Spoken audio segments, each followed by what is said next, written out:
حي على الصلاة.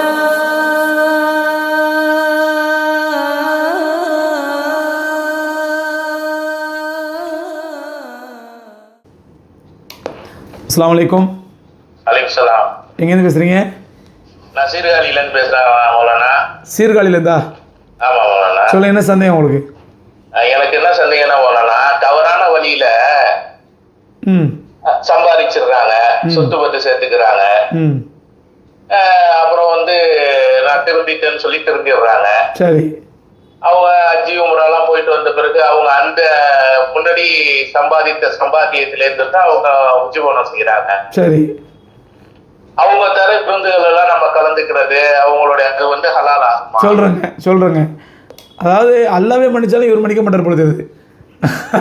நம்மள சில பேர் அப்படிதான், அல்லாவே மன்னிச்சிடும், ஆனால் நான் மன்னிக்க மாட்டேன்.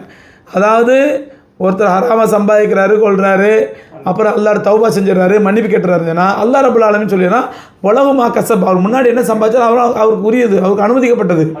வட்டி ஒத்தொழிலே ஒருத்தர் பண்ணால் கூட ரசூலுல்லாஹ் சொன்னாங்க, அப்பாஸ் சொன்னாங்க, நீங்கள் வாங்கின அசல், நீங்கள் எந்த அசல் கொடுத்தீங்க இல்லையா, அதை மட்டும் திரும்ப வாங்கிக்கிங்க. தர்ம அப்பாஸ் வட்டி பெரிய வட்டி மூசாவாக இருந்தாங்க. அப்போ ஊர் பூரா வட்டி கொடுத்துருந்தாங்க. அப்போ ரசூலுல்லாஹ் சொன்னாங்க, அந்த வட்டியுடைய ஹராமாங்கிற ஆயத்தினோடனே, அப்பாஸை இது வரைக்கும் நீங்கள் வாங்கின வட்டி உங்களுக்கு ஹலால், நீ அதெல்லாம் திரும்ப ஒரு அவசியம் இல்லை, இனிமேல் வாங்க வேண்டியது வட்டியை வாங்காதீங்க, அசலை மட்டும் வாங்கிக்கிங்க அப்படின்னாங்க.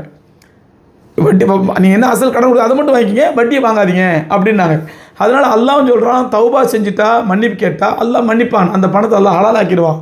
இல்லை அது நான் 60 வருஷம் அவருக்கு தெரியாமல் இருக்கும், அது அந்த பேர் நமக்கு தேவையில்லை, அதுக்கு அவருக்கு அல்லாஹ் மத்தியில் உள்ளது. நீங்கள் யார் வக்கீலாக போய் ஆர்கியூ பண்ணுறதுக்கு? அதெல்லாம் அல்லாஹ் மன்னிக்கக்கூடாது இல்லைன்றது நம்ம என்ன டிஃபென்ஸ் லாயரா, இல்லை சொலிசிட்டர் ஜெனரலாக கவர்மெண்ட் வக்கீலா? நம்ம அதெல்லாம் மன்னிக்கக்கூடாது ஜட்ஜி போய் சொல்கிறதுக்கு? அது ரப்புல் ஆலமீன் அவருக்கும் அல்லாஹ் மத்தியில் உள்ளது, அல்லாஹ் மன்னிப்பான். நீங்கள் சாப்பிட்லாமா? தாராளமாக சாப்பிடலாம், மார்க்கத்தில் அனுமதிடுது. இல்லை என் மனசு ஒத்துக்க மாட்டேங்குது, என்ன அந்த வட்டி தான் வந்து பணம் தானே, இப்போ தௌபா செஞ்சு இப்படி ஹலாலாயிடுமா, என் மனசு ஒத்துக்க மாட்டேன்னா சாப்பிடாதீங்க. உங்கள் மனசு ஒத்துக்கலையா, சாப்பிடாதீங்க, தேவையில்லை. இல்லை சாப்பிடாமா, மார்க்கத்தில் அனுமதி இருக்குது, தௌபா செஞ்சு ஹலாலாயிடும், சாப்பிடலாம் தாராளமாக. இதுதான் மார்க்க தீர்ப்பு.